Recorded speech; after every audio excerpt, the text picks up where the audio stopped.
Assalamualaikum warahmatullahi wabarakatuh.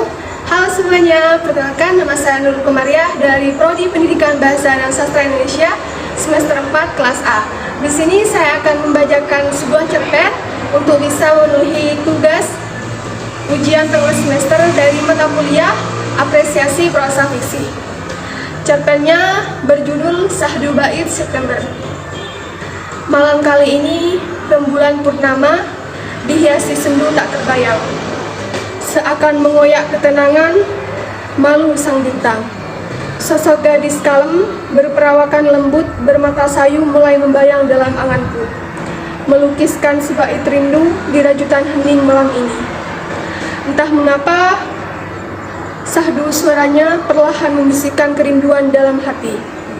6 tahun telah berlalu semenjak aku mengenal dirinya. 2 tahun pula perlahan ku mulai dekat dengannya. Perlahan jarak yang memisahkan kita mulai terlihat sebatas jangkauan indera.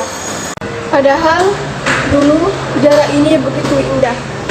Bak bumi dan langit yang bahkan orang Amerika pun tak mampu mencapainya. Hanya sebatas pendaratan di atas dataran satelit bumi dan bulan. Dalam harap selalu ku ingin menghapus jarak yang memisahkan kita. Namun apa daya, kapasitas berpikir antara sarjana lokal dengan luar tak mampu bersaing. Maklum, Indonesia kurang maju dalam sektor pendidikannya, serta kurang penghargaan dalam seorang yang ingin menempuh ilmu. Tapi, aku tak menyerah untuk menghapus jarak antara aku dengannya. Aku selalu mencoba memotivasi diri agar dapat mengejar dia. Dulu, aku pernah berjanji untuknya. Awalnya, aku tak sengaja mengenalnya pada acara seminar nasional di Bandung. Kita satu kota, namun beda kampus. Aku selalu berharap momentum pertemuan ini menjadi sesuatu hal yang paling istimewa dalam kehidupanku. Tunggu sebentar ya, daftar hadirnya masih dicetak, ucap resepsionis yang menyambut kami di depan ruangan aula hotel. Sambil mengisi waktu luang, aku bermain sambil mengotak-atik Androidku. Aku duduk di kursi panjang di depan ruang resepsionis seraya menunggu instruksi selanjutnya. Aku cenderung kaku dalam sosial. Beberapa peserta lain mungkin berargumen dengan peserta lainnya, tapi aku tetap terpaku dengan handphoneku. Entah kenapa, ada seorang yang mengusik keasikanku. Awas mas, terlalu fokus terhadap handphone bisa mengurangi ketakaran sosial seseorang, kata seorang gadis yang berwajah lembut di depanku. Sambil tersenyum, dia mengambil posisi 2 jengkal duduk di sampingku. Apa sih asiknya main begituan? Tanyanya kepadaku. Namun tak kupedulikan pertanyaannya.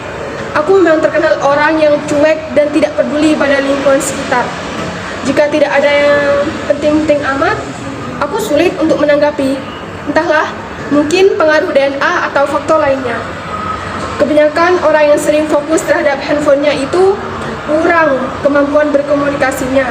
Bahkan, dia sulit untuk menemukan teman sejatinya, ucap gadis lembut yang sedang mengusik ketenanganku.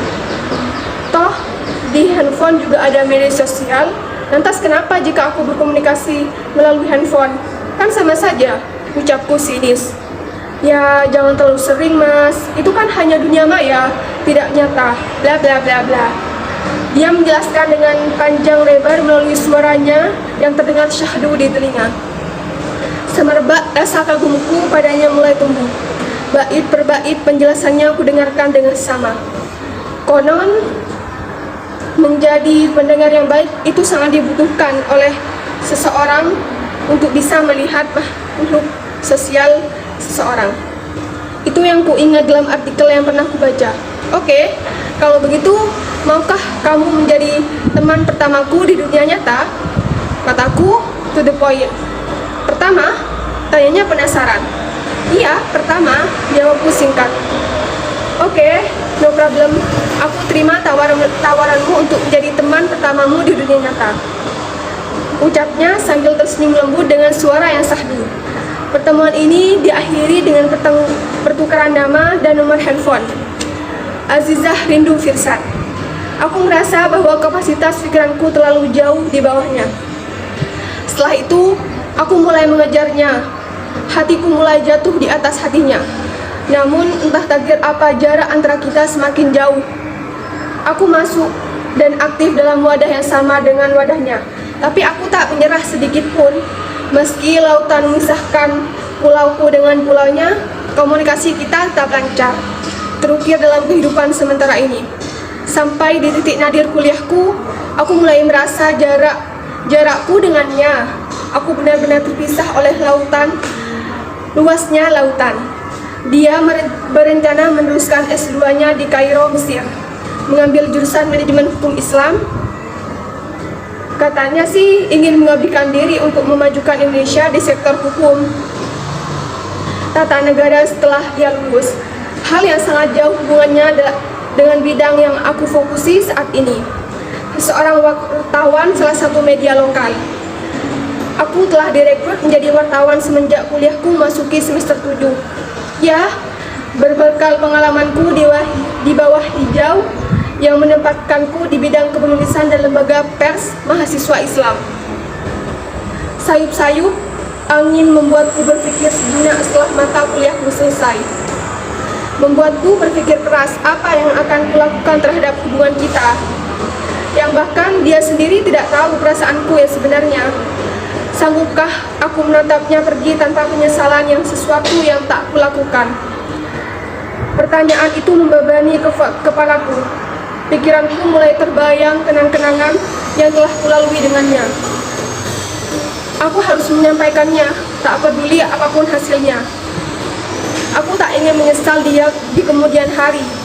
Jawaban itu menyahuti pertanyaan yang tadi membayang di pikiranku.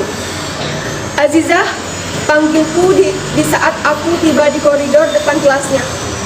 Terlihat dia sedang berkumpul dengan teman-temannya. Dia perlahan menghampiriku, memohon izin kepada temannya untuk ditinggalkan sebentar.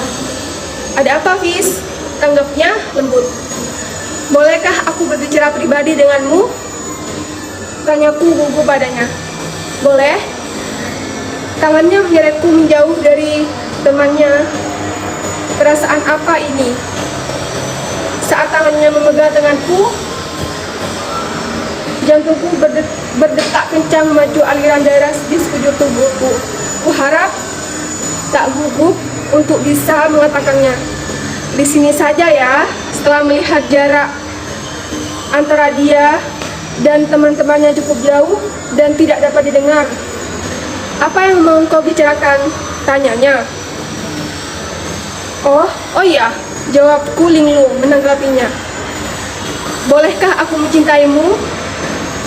Dengan filsafat, logika, dan nurani, tanyaku terucap dengan kiasan membingungkan. Maksudnya? Tanya dia, penasaran dengan makna kata yang kuucapkan. Aku mencintaimu seperti cinta yang misterius dalam filsafat. Aku mencintaimu seperti rasionalnya fakta dan logika. Aku mencintaimu dari tulusnya nuraniku yang Tuhan ciptakan untukku. Kataku tegas membuat suasana menjadi hening seketika. Benarkah itu, Fis? Tanyanya memastikan kebenaran yang telah terucap. Iya, aku sangat bersungguh-sungguh, Azizah. Jawabku mantap. Maaf sebelumnya, Fis. Aku belum siap untuk memberikan jawabannya sekarang. Aku ingin fokus dulu melanjutkan S2-ku. Insya Allah setelah itu aku akan berikan jawabannya kepadamu. Kata-kata itu mengembang dalam benakku. Hingga 2 tahun telah berlalu, kini aku mulai sibuk mengolah media yang kurilis sendiri semenjak karir wartawanku meningkat setahun lalu. Namun, hati ini masih tetap menetap padanya. Hanya pikiranku yang berjalan sebagaimana mestinya. Namun, hati tak bisa terisi oleh sesuatu yang telah lama berpisah. Sejenak aku tersentak dalam lamuanku oleh alarm jam tangan di ruanganku. Tiba-tiba, handphoneku bergetar bertanda pesan masuk dari seberang. Ternyata, pesan tersebut berasal dari rembulan yang telah lama dinantikan oleh sang bintang yang telah lama kesepian. Menunggu sinar rembulan dengan rajutan kerinduan yang secercah harapan. Aku langsung meleset dengan motor elangku, memotong kegelapan dalam menuju pusat kota. Fis, aku ada di tengah keramaian jantung kota. Segera temui aku sebelum aku pergi hingga kau tak akan menemukanku. Isi messenger di kotak masuk handphoneku.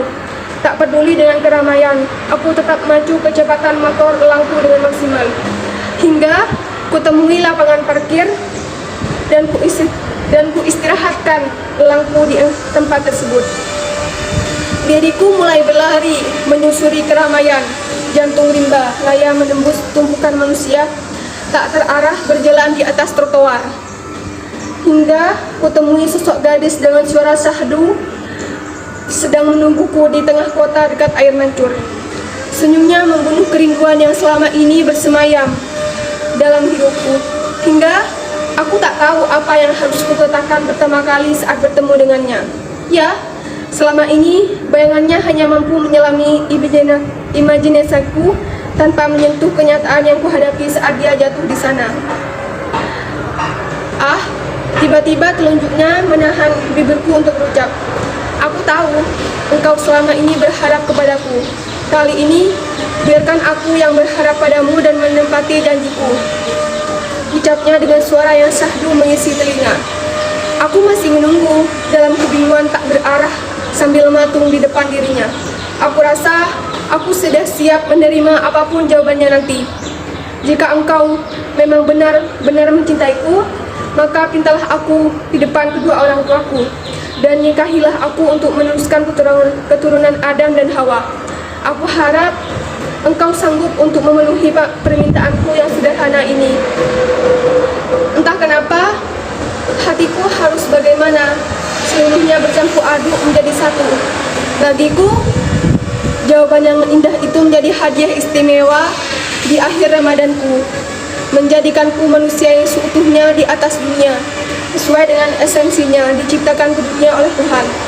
Keesokan harinya menjadi masa yang bersejarah dalam penyerahan mahkota keluarganya kepadaku, seorang pengikut Rasulullah sebagai manusia yang sempurna atas rahmat dan nikmat yang diterima olehku hingga ajal yang dapat memisahkan kita. Terima kasih. Itu saja cerpen yang dapat saya sampaikan. Kurang lebihnya saya mohon maaf. Wassalamualaikum warahmatullahi wabarakatuh.